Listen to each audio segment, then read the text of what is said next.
कुछ बातों का ध्यान रखिएगा कथा में। सबसे पहली बात, श्रद्धा। श्रद्धा विहरितम यज्ञम तामसम परिचिक्षते। भगवान श्री कृष्ण कहते हैं, व्यक्ति जब श्रद्धा रहित होकर के किसी क्रिया में जाता है तो वही क्रिया, वही भक्ति अनुष्ठान, वही धार्मिक अनुष्ठान उल्टा पड़ जाता है। तो आप सबको बाकी सारी व्यवस्था आदि आदि सब पता ही है, पर सबसे ज्यादा विशेष ध्यान आपको रखना है श्रद्धा। बहुत श्रद्धा पूर्वक बैठिएगा कथा में। श्रद्धा पूर्वक बैठने का मतलब क्या है? श्रद्धा पूर्वक बैठने का मतलब है फिर किसी भी भाव में दोष ना दिखना। समझ में आ रही है बात? सब लोग इधर देखो, बहुत ध्यान से सुनो। श्रद्धा युक्त होने का मतलब क्या है? फिर किसी भी भाव में अश्रद्धा उत्पन्न ना होना, उसी को श्रद्धा युक्त होना मानते हैं। मान लीजिए आप कथा में आए, किसी कार्यकर्ता ने आपको धक्का दे दिया या कार्यकर्ता ने कुछ आपसे बोल दिया, आपके मन में अश्रद्धा हो गई। अश्रद्धा होते ही कथा का जो भी रस है, जो भी भाव है, जो भी गुण आना चाहिए आपके अंदर नहीं आएगा। इसलिए यहां पर परीक्षा के रूप में कुछ भी हो सकता है आपके साथ, आप उसके प्रति अश्रद्धा मत रखो। और ये केवल कथा नहीं, सब जगह आप धाम में जाओ, तीर्थ में जाओ, गुरुद्वार में जाओ, गुरु के घर जाओ, कहीं भी अश्रद्धा होकर के, अश्रद्धा युक्त होकर के नहीं, श्रद्धा। किसी कार्यकर्ता ने कुछ कह दिया, आपको बुरा लगा, आपके मन में अश्रद्धा हो गई, उसी समय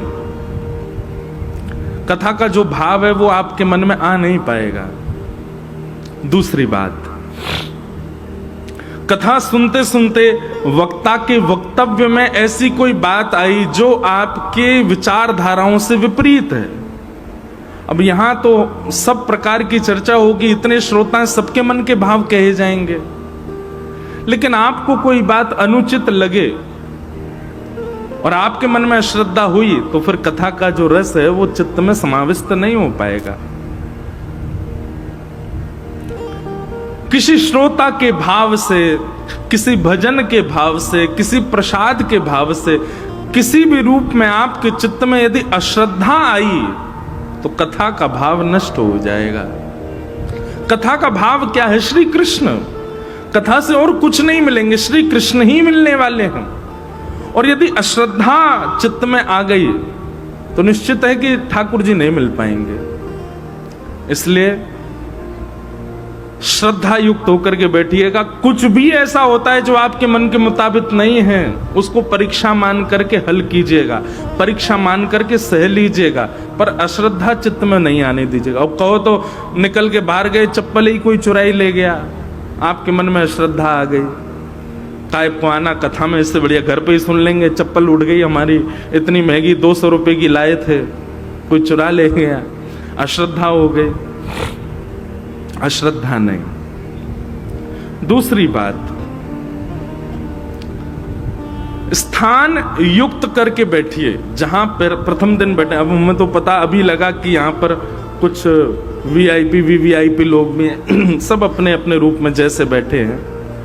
जहां बैठे हो वहीं बैठना 7 दिन तक, क्योंकि हम आज और कल की 2 दिन की कथा में पहचान जाएंगे ये व्यक्ति यहीं बैठता है, ये सोने वाली मैया यहीं बैठती हैं, ये उवासी वाली मैया यहाँ बैठती हैं, ये भाव वाली मैया यहाँ बैठी हैं, ये भाव वाले भैया उधर बैठे हैं। हम आज कल में पहचान जाएंगे तो फिर उन्हीं के, अब जो सोने वाले, उवासी लेने वाले, उनकी तरफ हमारी दृष्टि कम ही जाएगी। फिर अब पता चली कि जहां भाव वाले भैया बैठे थे वहां सोने वाली मैया बैठ गई कल, तो फिर भाव में बहुत जल्दी हमारे तो भूचाल आ जाता है। इसलिए जहां बैठो वहीं बैठना। तीसरा, कथा का एक नियम है, अपना आसन संग लेकर के आइए नित्य। जैसे संत महापुरुष अपना आसन संग लेकर के चलते हैं, ऐसे श्रोताओं को भी अपना आसन संग लेकर के चलना चाहिए और उसी आसन पर बैठ के ही कथा सुनो। वो आसन 7 दिन में आपका सिद्ध हो जाएगा। 7 दिन बाद किसी भी वैदिक कार्य के लिए जाओ, वैष्णो देवी जाओ, बद्रीनाथ जाओ, वृंदावन जाओ, हर की पौड़ी हरिद्वार जाओ, आसन अपना संग लेके जाओ। अपना नाम जब साधना उसी आसन पर बैठ के ही करो, आसन सिद्ध हो जाएगा। तो आसन संग लेकर के आओ, आज नहीं आए तो कल से लेके आओ, आसन बिछा के उसी पे बैठो। चौथी बात, कथा के बीच में किसी भी प्रकार से अपने मन को इधर उधर भटकने मत दो। कोई आ रहा है, कोई जा रहा है, उसको आने जाने दो, आप उसकी तरफ मत देखो। आप अपना ध्यान केंद्रित, सावधानतया श्रृणु, बिल्कुल सावधानी से कथा सुनो। और अंतिम पांचवी बात, हम सबके पास एक आधुनिक यंत्र है जिसका नाम क्या है? कर्ण पिशाचनी, कान की पिशाचनी सबके पास है। ये यंत्र यदि कथा के प्रयोग में आता है, कथा सुनने के लिए आता है, संत जनों की वाणी सुनने के लिए आता है, तो ये साक्षात नारद जी हैं हमारे साथ में।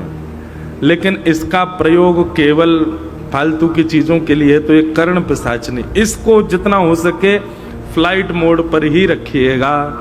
जिस प्रकार हवाई जहाज में बैठने से पहले कह देते हैं कि अपना फोन फ्लाइट मोड पर कर लो, नहीं तो तकनीकी खराबी आ सकती है, ठीक वैसे ही कथा भी एक हवाई जहाज है, यहाँ पर भी फ्लाइट मोड में ही रखिएगा अपना फोन, नहीं तो हमारे नहीं आपके चित्त में तकनीकी खराबी आ सकती है। हो सकता है कथा सुनने में आपसे कोई दोष बन जाए, इसलिए इनको शांत रख के बैठिएगा। बाकी भैया कुछ नियम करो चाहे मत करो, पर कथा में आओ, रोज सुनो, है ना।